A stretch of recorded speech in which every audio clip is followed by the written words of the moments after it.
Selamat sore, Mas Vicky. Siap, Prof. Selamat sore, Prof. Gimana kabar nih? Alhamdulillah sehat, Prof. Sehat, Prof, gimana kabarnya? baik-baik. Itu Selamat sore, Prof. Selamat. gimana? Oh, Yes. saya tahu belum. Selamat sore Mo. Selamat sore Brahmadi. Ini sudah muncul ini. Ah, Tinggal Dr. Miftah Munir ini, Prof. Masih belum Oke, bergabung, Prof. Eh,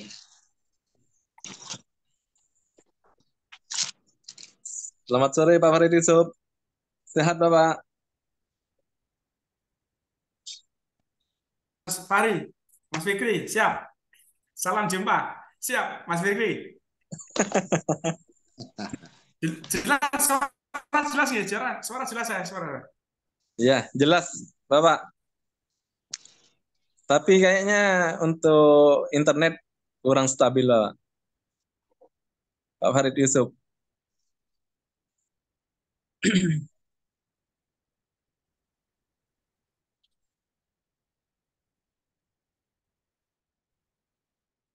Kali ini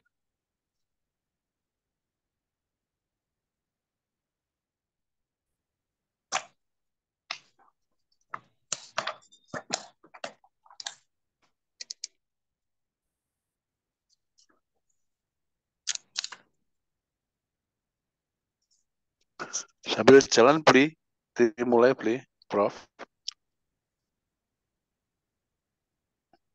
Halo Prof. halo. Prof. Dimulai sambil jalan aja, ini nyusul Pak satunya. Oh, sudah bisa ya. Bisa, udah dua pengujian. Oke. Selamat sore, tim penguji, Dr. Mitahul Munir, Profesor Dr. Slamet Suartono. Halo, suara saya bisa kedengaran nih? Nah, Ya, bisa, jelas, bisa Prof. beli. Jelas beli. Kurang ya? Selamat sore. Cukup, cukup. Oke. Dan Bapak Yusuf ya? siap, Pak Farid Yusuf. Pak Farid Yusuf. Farid Yusuf. Siap, Nomor NPM 721 810 102. siap, Pada sore ini adalah ujian proposal, Pak ya. siap, Tesis dengan judul Kewenangan Komisi Pemberantasan Korupsi dalam tindak pidana korupsi oleh oknum TNI, gitu ya. siap. Belum nanti ditanyakan oleh tim penguji atau masukan-masukan dari tim penguji, saya kasih waktu Saudara Farid Yusuf untuk mempresentasikan tesis ini, proposal tesis ini, kurang lebih 10 menit. Kalau bisa kurang ya. Siap, Prof, siap. Silakan, Pak. Terima kasih untuk waktunya, Prof. Langsung saja.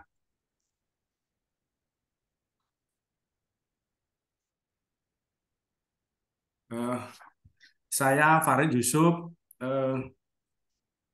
akan menyampaikan proposal tesis dengan judul Kewenangan Komisi Pemberantasan Korupsi dalam Tindak Pidana Korupsi oleh Oknum TNI. Di latar belakangi yaitu Indonesia memiliki cita-cita yang sangat mulia di dalam menyelenggarakan sistem pemerintahan. Salah satunya adalah untuk memakmurkan kesejahteraan rakyat. Cita-cita tersebut tertuang dalam alinea keempat pembukaan Undang-Undang Dasar tahun 1945 Negara Kesatuan Republik Indonesia, yaitu yang berbunyi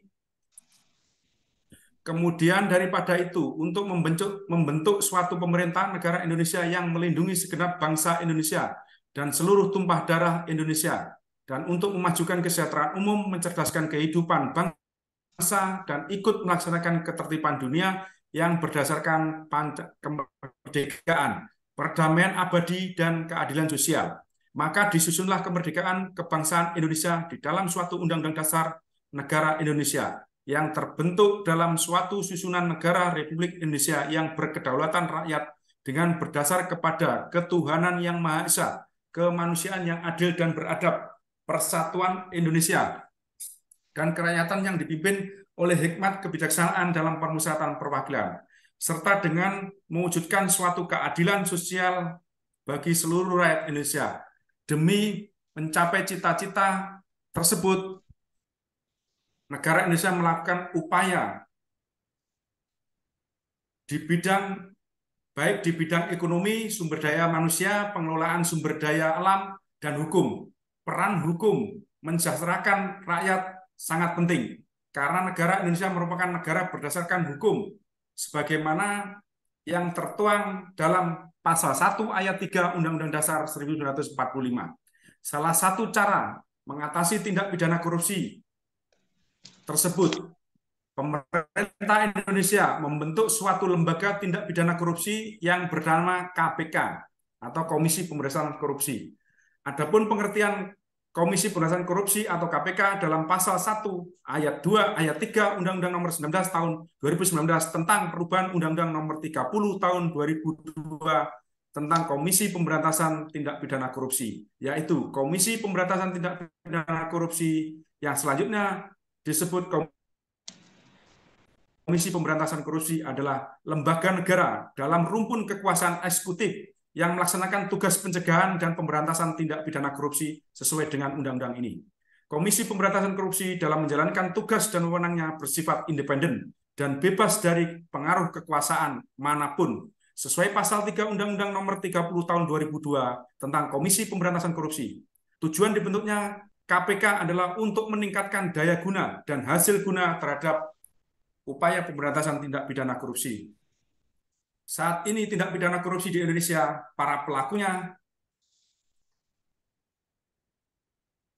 mulai dari pejabat pemerintah pusat sampai daerah, atau dapat dikatakan mulai dari hulu sampai hingga hilir, baik pejabat pemerintah yang berkedudukan tinggi sampai pejabat pemerintah terendah. Namun yang sangat disayangkan apabila korupsi yang melakukan adalah oknum TNI. Sangat disayangkan oknum TNI melakukan tindak pidana korupsi karena TNI dianggap sebagai benteng pertahanan negara. Selain itu, TNI juga dianggap seseorang yang tunduk dan patuh terhadap hukum dengan disiplin yang tinggi. Dalam hal tindak pidana korupsi yang dilakukan oleh prajurit TNI, ada dua lembaga peradilan yang berwenang untuk mengadili, yaitu Peradilan Tipikor yang berada dalam peradilan umum dan peradilan militer. Kedua lembaga tersebut memiliki kekhususan masing-masing.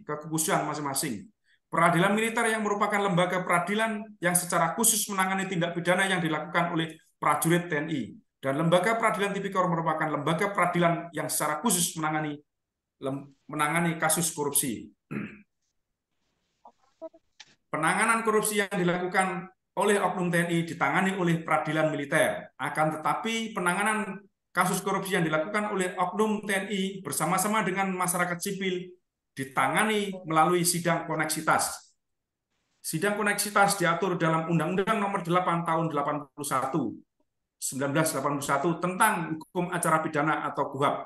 Mekanisme pemeriksaan koneksitas juga diatur dalam Undang-Undang Nomor 30 tahun 1997 tentang peradilan militer. Peradilan koneksitas yang bertugas untuk mengadili apabila terjadi suatu tindak pidana yang dilakukan bersama-sama oleh sipil dan prajurit TNI, baik tindak pidana umum maupun tindak pidana khusus seperti korupsi. Hal tersebut bertentangan dengan kewenangan KPK yang terdapat pada pasal 41 Undang-Undang Nomor 30 tahun 2002 tentang Komisi Pemberantasan Tindak Pidana Korupsi yang menyatakan Komisi Pemberantasan Korupsi berwenang mengkoordinasikan dan mengendalikan penyelidikan, penyidikan, dan penuntutan tindak pidana korupsi yang dilakukan bersama-sama oleh orang yang tunduk pada peradilan militer dan peradilan umum. Sehingga kami dapat rumusan masalah. Bagaimana urgensi peraturan Undang-Undang Nomor 19 tahun 2019 tentang perubahan kedua Undang-Undang Nomor 30 tahun 2002 tentang Komisi Pemberantasan Korupsi. Bagaimana yang kedua, bagaimana hakikat hukum oknum Polri yang melakukan korupsi yang disidik oleh POM TNI. Tujuan untuk penelitian yaitu untuk menganalisis dan menjelaskan urgensi Peraturan Undang-Undang Nomor 19 Tahun 2019 tentang perubahan kedua Undang-Undang Nomor 30 Tahun 2002 tentang Komisi Pemberantasan Korupsi.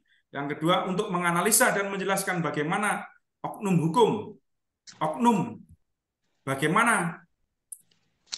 yang kedua, menganalisis dan menjelaskan bagaimana akibat hukum oknum TNI yang melakukan korupsi yang disidik oleh POM TNI. Manfaat penelitian, manfaat praktis, yaitu hasil penelitian ini diharapkan menjadi masukan bagi pemerintah, terutama aparatur penegak hukum terkait penyidikan tindak pidana korupsi. Dari sisi manfaat praktis, hasil penelitian ini diharapkan menjadi masukan bagi pemerintah, terutama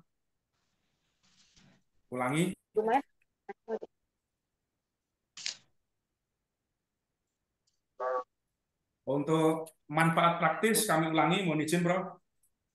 Hasil penelitian ini diharapkan memberikan sumbangan akademis terhadap perkembangan ilmu hukum, khususnya mengenai tindak pidana korupsi. Kemudian dari manfaat praktis, hasil penelitian ini diharapkan menjadi masukan bagi pemerintah, terutama aparatur penegak hukum terkait penyelidikan tindak pidana korupsi. Untuk metodologi penelitian, tipe penelitian, penulisan yaitu jenis penulisan yang dipakai dalam proposal tesis ini adalah penelitian jenis hukum normatif menggunakan studi kasus normatif berupa produk perilaku hukum, misalnya mengkaji undang-undang. Pokok kajiannya adalah hukum yang dikonsepkan sebagai norma atau kaidah yang berlaku dalam masyarakat dan menjadi acuan perilaku setiap orang. Sehingga penelitian hukum normatif berfokus pada inventarisasi hukum positif, asas-asas dan doktrin hukum, penemuan hukum dalam perkara in concreto, sistematik hukum, taraf sinkronisasi, perbandingan hukum, dan sejarah hukum. Pendekatan masalah yang pertama adalah pendekatan filsafat, yaitu suatu penelitian untuk memperoleh pemahaman yang lebih mendalam terhadap implikasi sosial dan efek penerapan suatu aturan perundang-undangan terhadap masyarakat atau kelompok masyarakat, yang penelitian terhadap sejarah, filsafat, ilmu bahasa, ekonomi, serta implikasi sosial dan politik terhadap pemberlakuan suatu aturan hukum. Yang kedua, menggunakan pendekatan perundang-undangan, yaitu dilakukan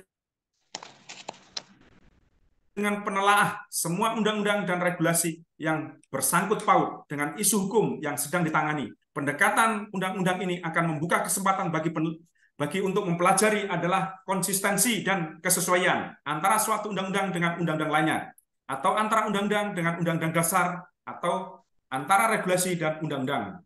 Yang ketiga, pendekatan kasus, yaitu pendekatan kasus dilakukan dengan cara melakukan telaah terhadap kasus-kasus yang berkaitan dengan isu yang dihadapi, yang telah menjadi putusan pengadilan, yang telah mempunyai kekuatan hukum yang tetap. Terima kasih. Selanjutnya mohon sarannya. Oke, terima kasih Pak Arif Yusuf. Ya. Telah dipresentasikan tesis ini dengan baik dan tegas gitu ya. Namanya Paulis ini semangatnya luar biasa. Siap, Prof. Siap. Selanjutnya, saya beri waktu untuk tim penguji. Yang pertama adalah Dr. Miftahul Munir, SP UM, Menhum ya. Monggo Pak, Miftahul Munir. Baik, terima kasih Prof. Made. Mohon izin Prof. Made. Ya. Baik, selamat kepada Bapak Farid Yusuf, sudah ada dalam tahap ujian proposal. Ada beberapa yang kemudian ingin saya evaluasi, kemudian konfirmasi Pak Yusuf, yaitu di latar belakang masalah, kayaknya sepertinya terlalu luas, Pak Yusuf. Mungkin bisa di halaman ketiga di paragraf terakhir itu sudah mulai masuk, yang halaman 3 sampai 1 itu paragraf sebelumnya itu terlalu luas ke banyak hal, tidak mengkritik. Ya. Mungkin nanti bisa dipakai di bab selanjutnya. Siap. Kemudian penulisan ada beberapa, kemudian huruf kapital yang tidak harus di situ, kemudian ada di situ. Kemudian di rumusan masalah ada singkatan yang harusnya mungkin tidak disingkat ya, Pak Yusuf ya. Siap. Terus kepada substansi isi, saya sangat tertarik ya, sangat antusias dengan judul tesis ini, dan ini menjadi masalah sebenarnya ketika kemudian ada perlakuan khusus, sementara di perubahan Undang-Undang KPK yang baru sudah sebenarnya tidak seharusnya ada perlakuan khusus untuk kasus-kasus yang kemudian dilakukan oleh oknum militer. Menurut di pendekatan Pak Farid Yusuf, kemudian ada pendekatan filsafati ya. Apa yang kemudian didapatkan dari analisis normatif Undang-Undang KPK, kemudian dan sebagainya, termasuk kemudian ada keterlibatan kejaksaan dan kepolisian dalam kasus korupsi misalnya. Ternyata KPK tidak hanya punya kewenangan sendiri, tapi ada beberapa institusi yang lain. Apakah itu wewenang atau kewenangan, mungkin nanti dilihat lagi oleh Pak Yusuf.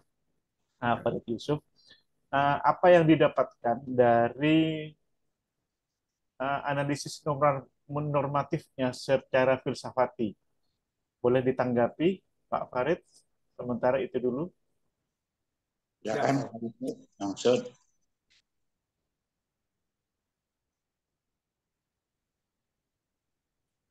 Langsung Pak. Langsung Pak Farid, silahkan. Siap. Terima kasih Prof untuk pertanyaannya. Jadi untuk pendekatan filsafat yang kami dapati, sementara ini fenomenanya yang dilakukan penyidikannya lebih menonjolkan dilakukan oleh pihak TNI sendiri. Sementara pihak dari KPK belum bisa sepenuhnya untuk masuk ke dalam pemeriksaan tersebut. Ya. Kalau menurut logika hukum, dan kemudian ini karena ada pendekatan filsafati tadi, menurut logika hukumnya, termasuk nanti logika filsafatnya ya, kira-kira dengan Undang-Undang nomor 19 tahun 19 ini, seharusnya apakah ada pemisahan antara sipil dengan militer untuk kasus korupsi, atau sudah tidak ada sebenarnya, Pak Farid Yusuf, dalam pemikiran Pak Farid Yusuf? Mohon izin, mungkin kalau menurut kami seharusnya untuk kasus korupsi, sementara sudah ada lembaga KPK, jadi harusnya disidik independen oleh KPK, tidak lagi koneksitas. Koneksitas itu mungkin hanya khusus untuk pidana yang biasa saja, bukan pidana yang luar biasa, karena pemahaman kami kalau pidana luar biasa, penyidiknya juga harus yang luar biasa. Nah, sementara yang penyidik luar biasa, yang kami anggap luar biasa ya KPK sementara ini. Siap. Baik. Misalnya saya hubungkan dengan Kejaksaan Agung dan Kepolisian. Ya, betul. Ini apakah mitra untuk kasus KPK, atau bahkan sebenarnya ada pelemahan KPK dengan kewenangan itu ketika kemudian ada institusi lain yang kemudian punya power yang sama? Apakah menurut pandangan Pak Farid Yusuf, apakah hampir menyamai power KPK untuk kasus korupsi, atau ada keadaan-keadaan tertentu yang kemudian menjadi mitra untuk penyidikan dan lain sebagainya? Bagaimana menurut Pak Farid Yusuf?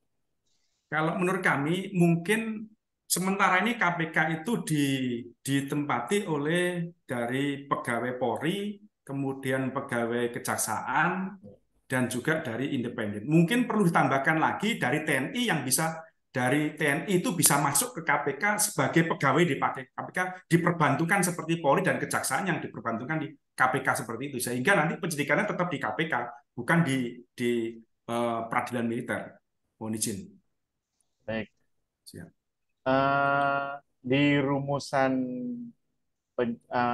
masalah di nomor 2, bagaimana akibat hukum oknum TNI yang melakukan korupsi disidik oleh POM TNI ya? Ya, betul. Di kasus yang dilihat oleh Pak Farid Yusuf, Ya. kira-kira bagaimana? Sementara redaksionalnya, apakah kemudian pelimpahan atau kemudian memang ada undang-undang sendiri atau aturan sendiri di dalam ketentuan institusi TNI untuk melakukan itu, yang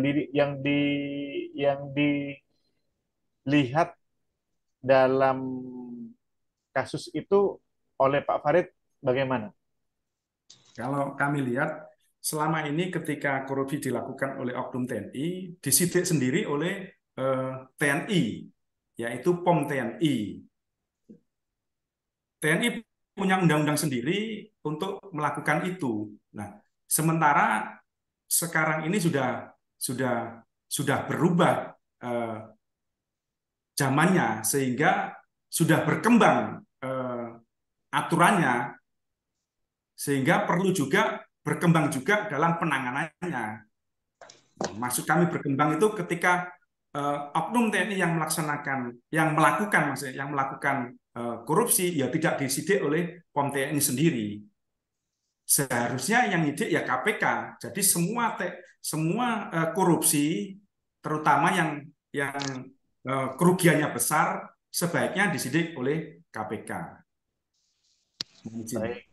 Kira-kira yang mau dipakai untuk menjawab rumusan masalah di sini, apakah kompilasi undang-undang atau apa selain dari undang-undang peraturan undang-undang nomor 19 tahun 2019, apakah hanya itu atau ada undang-undang yang lain, termasuk tadi kemudian undang-undang atau aturan di TNI sendiri, bagaimana kemudian ketika kasus korupsi misalnya ada, kalau di sini disebut kemudian redaksionalnya ya, kebahasaannya juga kemudian akan dianalisis, apakah dalam redaksi undang-undang di TNI itu untuk kasus oknum TNI dalam korupsi misalnya ketentuannya tidak untuk korupsi dari berapa juta atau hanya keadaan tertentu atau masalah tertentu. Misalnya seperti itu. Apakah kemudian sampai ke sana, Pak Farid? Kalau menurut pandangan kami, Prof, jadi untuk yang disidik KPK hanya khusus yang korupsi, sementara yang pidana biasa tetap disidik oleh POM TNI karena beliaunya punya undang-undang sendiri. Meskipun dalam perkembangannya ke depan seharusnya ketika tindak pidana biasa itu harus disidik oleh penegak hukum sesuai dengan UHAP, yaitu Polri. Bagaimana dengan penyidik dari TNI? Harusnya menyidik khusus pelanggaran disiplin dan juga pada saat melakukan pelanggaran dinas, gitu aja. Ketika dia melakukannya pada saat tidak dalam rangka dinas, seharusnya diserahkan kepada pihak lain. Baik. Ada kemungkinan untuk juga menganalisa tidak undang-undang tentang tipikor, kemudian tindak pidana korupsi juga di wilayah-wilayah TNI yang kemudian secara redaksi mungkin bisa dibaca, kemudian bisa dianalisis. Ini sebenarnya bukan tindak korupsi, tapi kemudian penyelewengan untuk kegiatan-kegiatan kemudian di tubuh TNI sendiri atau kemudian penyelewengan biasa misalnya. Kira-kira ada kesana tidak di tesis ini pendekatannya, Pak Farid Yusuf? Kalau sementara masih belum ada, kami hanya mensoroti terkait dengan kewenangan KPK saja yang menangani korupsi, bisa tidak menangani korupsi di TNI secara full, tidak secara koneksitas. Koneksitas itu mungkin hanya untuk khusus pidana biasa, bukan yang luar biasa, begitu. Mohon izin. Baik. Baik, terima kasih Pak Farid Yusuf. Waktu saya kembalikan kepada Profesor Siap, Prof. Made. Terima kasih Prof. Made. Sementara itu dulu Prof. Made. Terima kasih Bapak. Pak Komunit. Jadi banyak masukan-masukan secara filosofi, tolong diperhatikan itu Siap. Pak Yusuf. Siap dilaksanakan, Prof. Kewenangan ya, Siap. pengadilan militer ataukah pengadilan KPK gitu ya. Siap. Ada beberapa peraturan perundang-undangan yang harus disinergikan gitu ya. Siap. Selanjutnya saya ini pembimbing juga ini Profesor Dr. Slamet Soetono, silakan Pak Profesor. Oke, terima kasih Prof. Selamat sore Pak Taunir, Dr. Taunir. Selamat sore Prof. Made, selamat sore Mas Farid. Siap. Jadi sudah diperhatikan masukan saran pendapat dari Pak Dr. Tapi Mas ya, pertimbangkan nanti untuk sudah selesai tesisnya. Mungkin yang perlu di itu Mas Farid itu kan mau, Mas Farid itu kan mau mengkritisi kewenangan penyidikan di institusi TNI, Mas ya. Ya, betul, Prof. Siap. Undang-Undang KPK 3199 itu nomor berapa? 20 2001 Mas. Memang tidak ada Mas ya, kewenangan penyidikan terhadap TNI Polri, TNI Mas. Kewenangan itu memang nggak nampak di KPK. Halo? Siap, Prof. Di Undang-Undang Tindak Pidana Korupsi Siap. 3199 dan perubahannya itu memang tidak nampak, tidak diatur kewenangan penyidikan di tingkat di lingkungan TNI. Ya, tidak diatur. Sebenarnya sudah nampak di Undang-Undang KPK, yang mana Ya.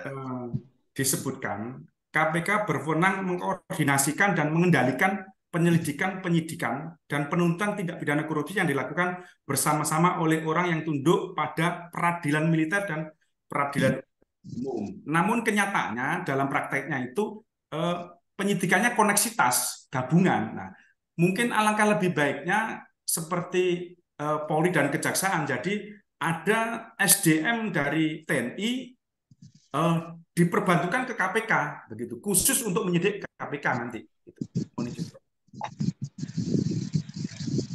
Itu karena maunya ke KPK, gitu. Ya. Koordinasi dengan pihak Polri gitu maksudnya. Ya. Selama ini kan penyidikannya oleh POM TNI. Ya, POM TNI. Siap. POM TNI. Ya. Itu dasarnya apa itu? Itu di Undang-Undang Nomor 31 1997 tentang peradilan militer, Pak. Siap. Itu. Nah, itu kalau memang apa namanya? Itu dasarnya berarti like spesialis kalau gitu ya. Siap. Karena kalau memang mau membawa KPK jadi penyidik di tingkat di lingkungan TNI, Mas Farid harus menyampaikan apa urgensinya, alasan-alasannya apa, misalnya alasan filosofinya apa, kok harus disidik oleh KPK misalnya. Siap. Ya, mungkin kalau itu yang akan dilakukan, tentu kan kita apa namanya itu orientasinya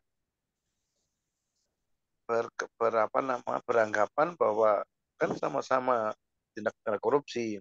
Siap. Apa perbedaannya kok di TNI dilakukan oleh POM TNI, sementara di kasus yang lain non TNI oleh KPK? Itu yang mungkin perlu dikupas. Siap. alasan Siap. valid kenapa Siap. nanti seharusnya di KPK tidak di TNI karena sama-sama pelaku tindak pidana korupsi ya. Kenapa harus Siap. dibedakan? Apa yang mendasari perbedaan itu? Apakah ada kekhasan dari tindak pidana korupsi oleh di lingkungan TNI atau gimana? Ya nanti mungkin kalau boleh saya usulkan mungkin rumusan satu itu karakteristik saja, Ya. karakteristik tindak pidana di lingkungan TNI misalnya. Siap. Yang kedua itu yang nyidik cukup POM TNI atau kan tidak masuk atau begitu. Jadi yang satu mengenai karakteristiknya, yang kedua konsep, menawarkan konsep penyidikan. Tentu dengan alasan-alasan juridisnya apa, filosofisnya apa, dan mungkin juga teoritisnya mungkin bisa digunakan sebagai dasar untuk menganalisis alasan kenapa dalam tindak pidana korupsi di lingkungan TNI itu yang seharusnya menyidik adalah KPK misalnya. Jadi setelah tahu karakteristiknya tindak pidana korupsi di lingkungan TNI, itu masalah itu apa saja, baru yang kedua itu menawarkan konsepnya seharusnya begini, seharusnya KPK yang melakukan misalnya ya karena sama itu pelaku tindak pidana korupsi ya yang seharusnya tunduk pada undang-undang tipikor itu. Kenapa? Dia kan lex spesialis. Kalau tipikor apa adalah alasan lex spesialis ya untuk memperlakukan penyidikan di lingkungan TNI itu harus POM TNI misalnya. Itu memang di apa namanya peradilan militer memang mengatur mengenai korupsinya itu ya. Ada korupsi di undang-undang peradilan militer itu. Kewenangan POM TNI kalau TNI apakah termasuk di undang-undang peradilan militer. Siap. Di undang-undang militer apa memang mengatur mengenai kewenangan POM TNI untuk melakukan penyidikan tindak pidana korupsi di lingkungan TNI. Ada tidak aturannya? Siap. Kalau di aturannya, jadi seluruh tindak pidana yang dilakukan oleh TNI maka dimasukkan ke peradilan militer. Jadi tidak mandang lex spesialis atau pelanggaran apa saja ya masuknya tetap peradilan militer. Itu tahun berapa itu Mas? Ini 31 tahun 97 tentang peradilan militer. Jadi semua pelanggaran yang dilakukan oleh oknum TNI maka acuannya ke situ. Ya berarti itu lex spesialis toh. Kalau yang undang 31 99 untuk perubahannya yang kedua juga yang pertama itu kan mengatur tindak pidana korupsi secara umum ya. Bagi siapa saja ya toh di rakyat sipil, ASN, badan perusahaan ya. Itu kan umum berlaku bagi semua. Nah, ketika ada undang-undang militer nomor 31 tahun berapa? 97 lah ya, itu mengatur bahwa tindak pidana korupsi itu disidik atau diselesaikan melalui peradilan militer. Berarti kan itu lex spesialis. Cuma yang perlu dicari alasannya kenapa lex spesialis itu saja yang mungkin perlu apakah ada karakter yang khas yang menyebabkan tindak pidana korupsi oleh TNI itu masuk ke peradilan militer. Nanti Mas Farid itu mencoba untuk menganalisis kekhususan undang-undang peradilan militer itu apa sehingga semua perbuatan yang dilakukan oleh tidak hanya korupsi Mas ya. Tindak pidana yang lain pembunuhan dan seterusnya itu dilakukan di peradilan militer. Apakah mungkin karena sifat dari apa namanya Mas ini kekhususan dari anggota Polri TNI itu yang harus diselesaikan melalui peradilan militer. Itu yang menarik karena tidak hanya korupsi ya, misalnya ada pembunuhan, perampokan itu kan nanti bukan di PN, bukan oleh peradilan umum yang menghasilkan, mesti menggunakan peradilan militer ya, ya, Ya, mahfil, betul. mahfil tidak itu. Nah, itu mungkin yang perlu dicari adalah kekhasan karakter dari peradilan militer, ya. Apa? Termasuk tadi apa kekhasan penyidikan korupsi itu kok apa termasuk itu ya? Apa termasuk kekhususan itu? Itu mungkin nanti yang sehingga nanti kalau Mas Farid itu mau membawa itu ke peradilan umum oleh KPK, tentu harus didasari dengan alasan-alasan atau argumen yang kuat.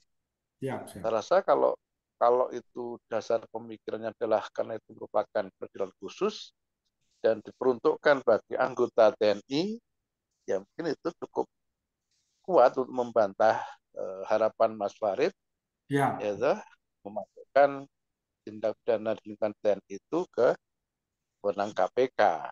Jadi mungkin tidak ada alasan untuk memindahkan ke KPK kalau memang itu ditemukan alasan-alasan yang menyebabkan semua perbuatan pidana oleh kalangan TNI itu masuk ke peradilan militer. Nah, kali siap. gitu, Mas. Siap, siap, Bro. Makanya perlu yang satu karakteristiknya apa, ya, tindak pidana dilakukan oleh TNI, ya, kalau Ya, memang mau Mas cari dulu, ya sampai pada berlakunya peradilan militer itu. Kenapa? Itu yang menarik. Kenapa harus diadili tidak di peradilan umum misalnya? Ini yang mungkin nanti Mas Farid cari. Nah, siap, siap. kemudian kalau misalnya mau membawa ini ke KPK, berarti Mas Farid menawarkan konsep, ya, konsep peralihan kewenangan penyidikan tindak pidana korupsi di lingkungan Polri ke KPK, itu dicari alasan-alasan. Kadang nanti Mas Farid sampai di mana kekuatan reasoning, argumentasi, penafsiran ya untuk membawa kasus tindak pidana korupsi di lingkungan TNI itu ke KPK. Itu yang penting. Siap, siap, Bro. Nanti akan berada argumen ya dengan seseorang yang membantah misalnya enggak bisa ini karena berlaku apa namanya itu karena itu TNI itu merupakan apa ya termasuk institusi yang khusus ya sehingga peradilannya pun juga khusus. Nah, dicari kekhasan khusus itu apa, ya dah. Kalau saya yakin loh, tidak mungkin tidak ada alasan kalau kemudian semua perbuatan pidana itu diadili di peradilan militer, pasti ada alasannya itu. Mungkin perlakuan sipil militer itu juga mempengaruhi mungkin. Karena kalau hakimnya hakim sipil mungkin ya Siap. itu tidak memahami aturan-aturan ke TNI-an itu barangkali itu salah satunya itu. Ya yang lain apa nanti dicari Farid itu ya. Ya, Itu baru siap, bisa Bro. menjelaskan, Siap. perlu dan tidaknya penyidikan tindak pidana korupsi di lingkungan TNI itu oleh KPK tadi itu yang saya perlu dikupas. Filosofinya apa, teorinya bagaimana ya Mas ya, norma kombustifnya bagaimana. Itu yang menurut saya Mas Farid tugasnya mencari karakteristik kekhasan ya, kekhasan karakter dari TNI Polri. Ya Mas ya. Jika semua tindak pidana yang dilakukan oleh oknum TNI itu masuk ke peradilan militer, itu mengapanya itu dicari, mengapa harus ke sana gitu. Siap, Bro. Ya lah, sehingga undang-undang kekuasaan kehakiman itu pun juga membagi lingkungan peradilan di Indonesia itu ada PA, ada PN, ada PTUN, ada militer, ada agama kan gitu aja. Ada 5 itu semua punya alasan itu. Perkara sipil ke peradilan umum, kasus masalah agama Islam ke PA, gitu Mas ya. Mengenai perbuatan pejabat tun ke PTUN, ya kemudian militer, nah itu ada alasan-alasannya semua itu nanti itu dicari ya. Sehingga mengapa undang-undang kehakiman itu membagi 5 lingkungan peradilan di Indonesia? Karena masing-masing punya spesifikasi, punya kekhasan itu. Nah, militer itu apa kekhasannya? Itu yang dicari. Ya, kalau peradilan umum itu semua untuk warga negara dalam kasus-kasus keperdataan. Kalau agama itu khusus untuk orang Muslim, ya, itu ada alasannya.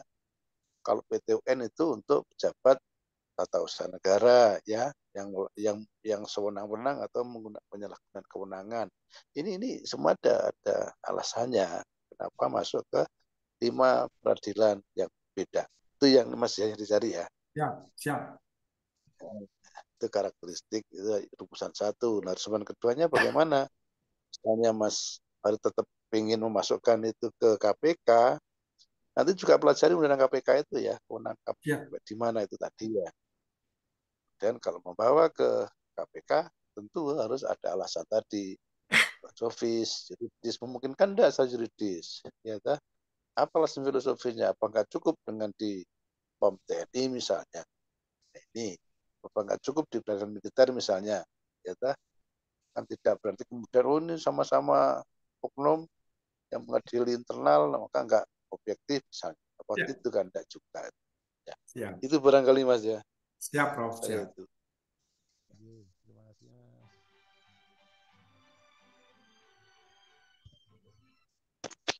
Halo Dek. Halo, Halo. sudah Iya, Prof? gimana? Iya Dek. Oke, terima kasih Prof. Iya Mas. Oh, gimana? Dek? Terus putus ini. Sudah ya Prof ya? Oh iya Prof, cukup Prof, cukup. Oke.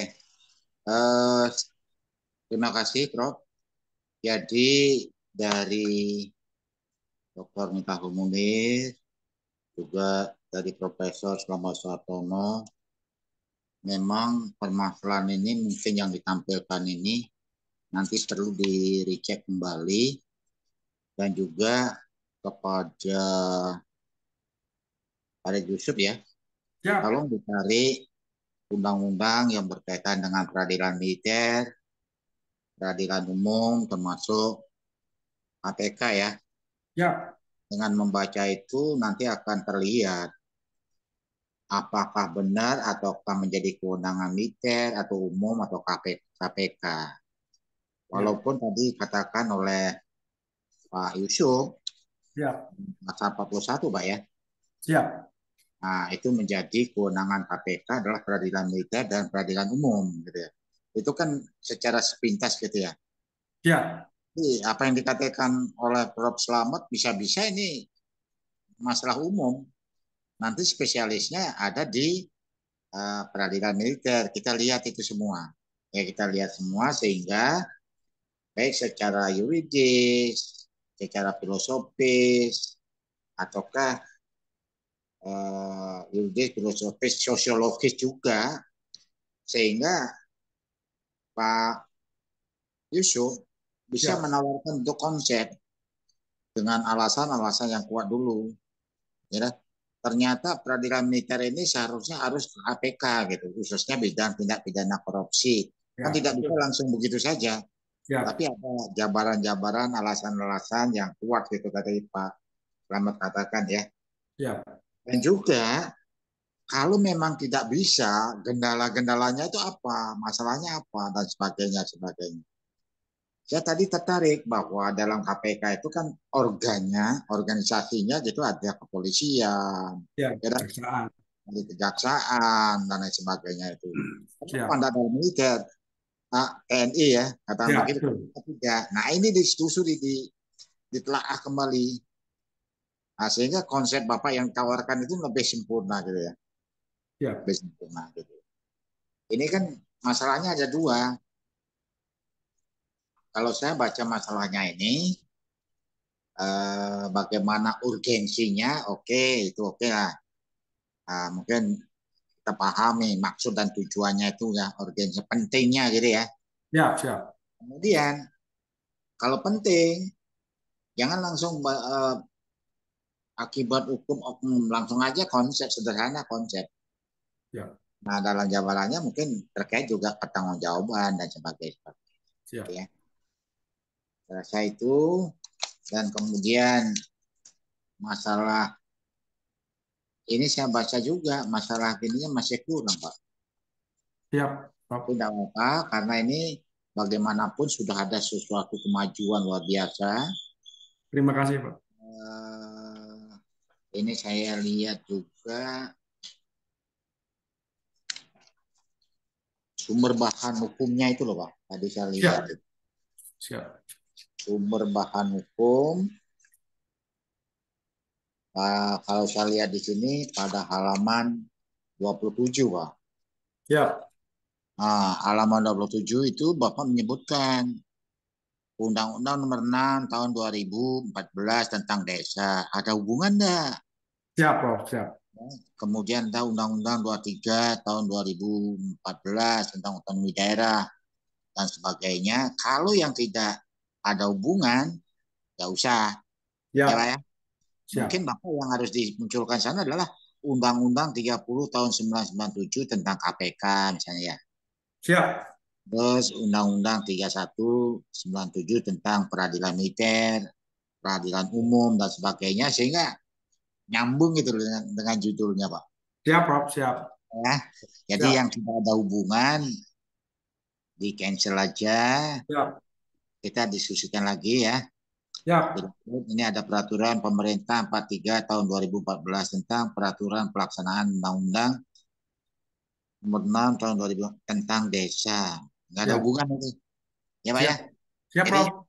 full tentang tindak pidana korupsi. Ya Pak Siap, ya. Prof. Siap. Oke. Ya, ini sudah cukup bagus menurut saya ini.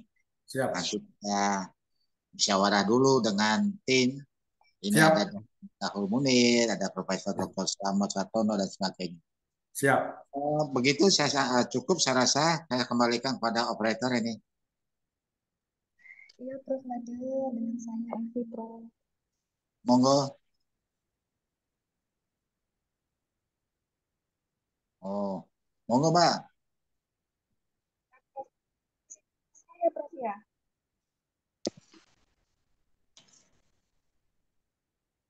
Silakan Mbak. Pak Yusuf. Pak Siap. Yusuf. Ini masih tahap proposal kan ya, Pak? Ya, ini apa dilanjutkan rapat dulu, Prof. Made atau bagaimana? Ya, keluar dulu nanti kita ngomong musyawarah dulu. Pak Yusuf, jangan keluar dulu, saya pindahkan ke meeting room ya, Bapak.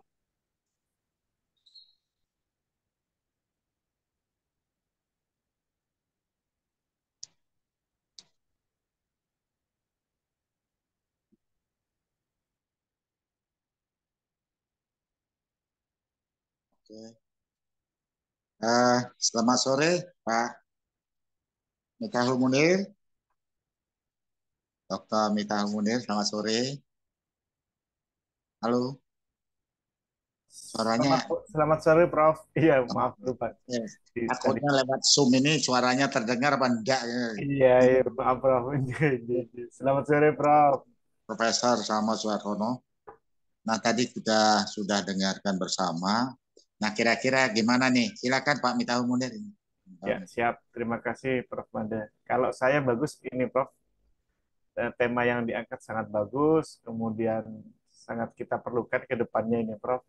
Hanya ada beberapa perbaikan supaya lebih menukik ke persoalannya, seperti tadi sudah disarankan oleh Prof. Made, Prof. Selamat, itu sudah mengarahkan, Prof.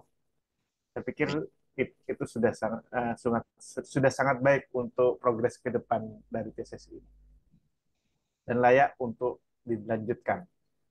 Oke, terima kasih Pak Mitahul Munir. Ya, Prof. Profesor Dr. Slamet Suartono. Aduh, kehilang nih Pak Profesor ini. Prof. Prof, sepertinya tidak ada di Zoom, Prof. Terpental mungkin, Prof. Made. Oh gitu. Bagaimana Ya. kayaknya nih? Pak Mitahul Munir? Lanjut ya. Lanjut, Prof. Sepertinya cukup Prof. Made untuk mempertimbangkan itu. Mungkin menyerahkan kepada Prof. Made keputusannya. Oke. Oleh Prof. Selamat. Oke. Silakan Mbak. Biar Ya, masuk. Prof. Sudah bergabung Pak Farid Yusuf, Prof. Ya. Selamat sore semuanya. Pak Farid Yusuf tadi sudah melaksanakan ujian proposal tesis ya. Siap. Dan dari tim memutuskan layak untuk dilanjutkan dengan catatan-catatan masukan-masukan dari tim penguji, tolong Ya, diperhatikan. siap, Tujuan nanti tesisnya dibaca lebih baik, lebih siap, sempurna gitu Pak ya. siap. Amin, amin, amin, amin ya Rabbal Alamin. Siap, Berkualitas gitu ya. siap, Selamat Pak Yusuf untuk siap, bekerja lagi ya. siap, Betul, Prof. siap, Prof. Yang semangat. Silakan Siap. Pak Munir, mungkin ada masukan lagi. Ya, selamat Pak Yusuf. Tadi Siap, saran-saran dari Prof. Made, siap, selamat. Itu sangat baik untuk progres ke depannya dan siap, akan membuat tesis ini lebih konsen ke persoalan-persoalan yang kemudian yang akan siap, dianalisis oleh Bapak Arif Yusuf. siap, Terima Prof. kasih. Siap, Selamat. siap, Prof. Siap, Prof. Siap, Cukup ya Pak Yusuf. siap, Semangat. siap, Nah, siap, jangan lama-lama digarap terus ya. Nanti dimarahi sama Pak Mita Munir kalau lama-lama itu. siap, Prof. Siap, Oke, selamat. Ya, Prof. Itu ya keputusannya layak ya. siap. Siap. Terima Siap, kasih, Prof. Prof. Oke. Ya, selamat Pak Farid Yusuf sudah Siap, bisa siap, menyelesaikan tahap pertama. siap, Segera dilanjutkan Pak ke tahap selanjutnya, Pak. Kami siap, tunggu siap, ya, Pak. siap, dilaksanakan. Oke. Selamat sore semuanya. Salam Selamat sejahtera. sore, Prof. Selamat sore. Sehat walafiat. Terima kasih Prof. Made, Pak Munir, terima kasih Ya, banyak. Terima kasih Prof. Made. Bu Esti. terima kasih. Ya, sama-sama, Bapak. Ya. Siap, Prof. Oke.